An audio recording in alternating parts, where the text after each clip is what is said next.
नाशिक जिल्ह्यामध्ये पावसाचा जोर वाढलाय। मुसळधार पावसामुळे गोदावरीच्या पाणी पातळीत झपाट्याने वाढ झाली। गोदावरीच्या पात्रात बहुतांश मंदिरं सध्या पाण्याखाली गेलेली आहेत आणि दुतोंड्या मारुतीच्या गुडघ्यापर्यंत पाणी आलेले आहे। तर नाशिक जिल्ह्याला 2 दिवस पावसाचा येलो अलर्ट आहे। झपाट्याने पाऊस वाढत चाललाय, त्यामुळे पाणी पातळी गोदावरीची वाढत चाललेली आहे। नाशिकमधली जी अनेक मंदिरं आहेत गोदावरी पात्रातली ती सध्या पाण्याखाली गेलेली आहेत। केवळ कळस उरलेले दिसत आहेत। तर दुतोंड्या मारुती जो खरं तर पावसाची किती मोठी नोंद आहे हे या दुतोंड्या मारुतीच्या कितीपर्यंत पाणी पोहोचलेलं आहे पुतळ्याजवळ त्यावरून लक्षात येतं। तर सध्या दुतोंड्या मारुतीच्या गुडघ्यापर्यंत पाणी आहे। काही वेळापूर्वी हे पाणी खरं तर कमरेपर्यंत सुद्धा चढलेलं होतं। त्यामुळे पावसाचा जोर जर वाढत राहिला तर निश्चितच ही सर्वच मंदिरं पाण्याखाली जातील। सध्या तरी कळस दिसत आहेत, मात्र गोदावरी सध्या दुथडी भरून वाहतीये।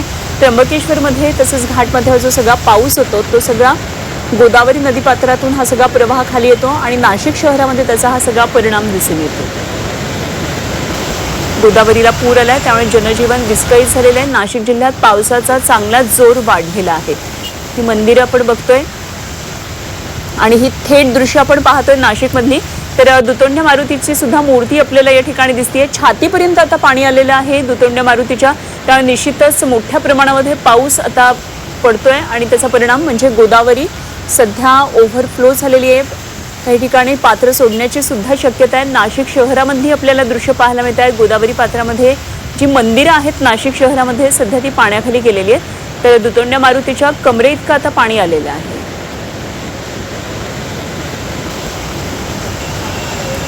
सध्या सर्वदूर नाशिक जिल्ह्यामध्ये जोरदार पाऊस आहे। त्यामुळे जे नाशिकमध्ये खरं तर अनेक धरणं आहेत त्या ठिकाणाहून विसर्ग सुद्धा सुरू आहे। त्यामुळे नदीकाठच्या गावांना सुद्धा सतर्कतेचा इशारा दिलेला आहे।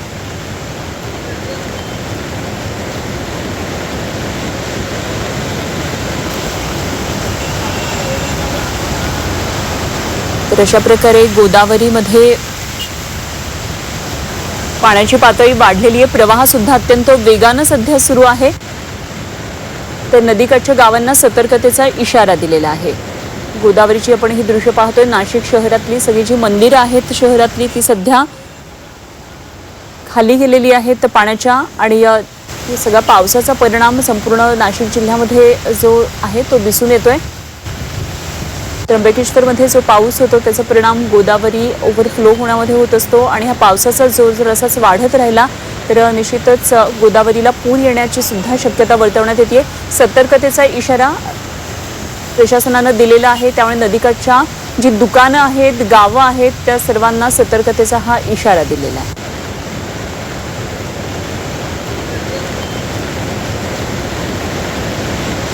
सागर गायकवाड आमचे प्रतिनिधी या सर्व घडामोडींवर लक्ष ठेवून आहेत। नाशिकमध्ये आपण पुन्हा एकदा जाऊया सागरकडे।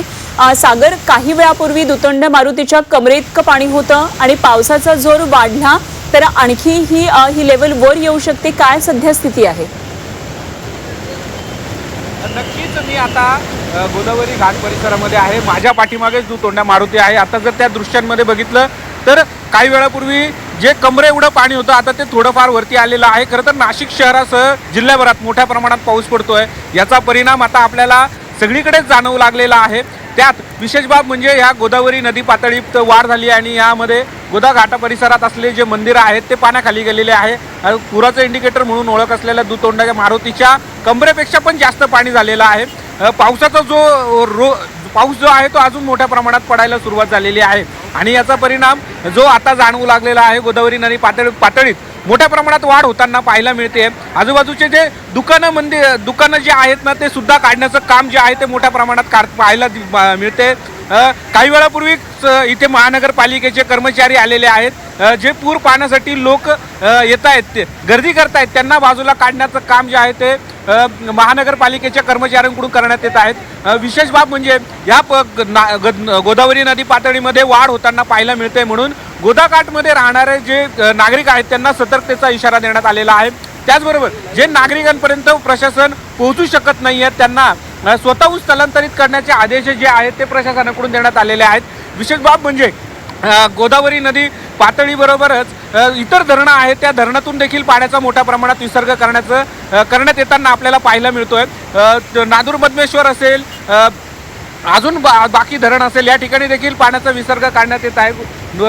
त्याचबरोबर आता ह्या दृश्यांमध्ये जर बघितलं तर ही गोदावरी नदी जी आहे ती खळखळून वाहताना पाहायला मिळते. पहाटेपासून मोठ्या प्रमाणात पाऊस पडतोय आणि हा पावसाचा ओघ जो आहे तो मोठ्या प्रमाणात वाढताना दिसतोय. आज नाशिक शहर जिल्ह्याभरात येलो अलर्ट देण्यात आलेला आहे आणि ह्या येलो अलर्टमुळे पावसाचा जो रोग आहे तो मोठ्या प्रमाणात वाढताना पाहायला मिळतोय. दिवसभर हाचाच पाऊस असेल असं हवामान तज्ज्ञांनी देखील व्यक्त केलेलं आहे आणि त्याच दृष्टिकोनातून जर बघितलं तर गोदावरी नदी पातळीमध्ये वाढ होत आहे आणि आजूबाजूचे जे गावं राहणारे जे लोक आहे गाव परिसरामध्ये त्यांना सतर्कतेचा इशारा देण्यात आलेला आहे. पाऊस जर असा सुरू राहिला तर धरण जे आहे ते मोठ्या प्रमाणात भरतील आणि त्या ठिकाणून देखील पाणी सोडणार आहे. यामुळे आता नागरिकांनी देखील बाहेर निघताना काळजी घ्यावी असं प्रशासनाकडून सांगण्यात आलेलं आहे आणि त्याचबरोबर गोदाकाठमध्ये राहणारे जे लोक आहेत त्यांनी देखील स्वतःहून स्थलांतरित व्हावं असं देखील आवाहन प्रशासनाकडून करण्यात येत आहे. ठीक सागर, धन्यवाद दिलेल्या या सगळ्या सविस्तर तपशिलांसाठी आणि वेळोवेळी आपल्याकडून नाशिक शहरातल्या पूरस्थितीचा आणि गोदावरीच्या पाण्याचा हा आढावा आम्ही घेत राहू. तुर्तास धन्यवाद दिलेल्या या सगळ्या सविस्तर तपशिलांसाठी. सागर गायकवाड आमचे प्रतिनिधी आपल्याबरोबर नाशिक शहरामधून होते. गोदावरीचा पात्राबाहेर पाणी येते की काय अशी आता स्थिती निर्माण झालेली आहे. मात्र सध्या अनेक जी मंदिरं आहेत गोदावरी पात्रामध्ये नाशिक शहरामध्ये सध्या पाण्याखाली गेल्याचं हे चित्र निर्माण झालं.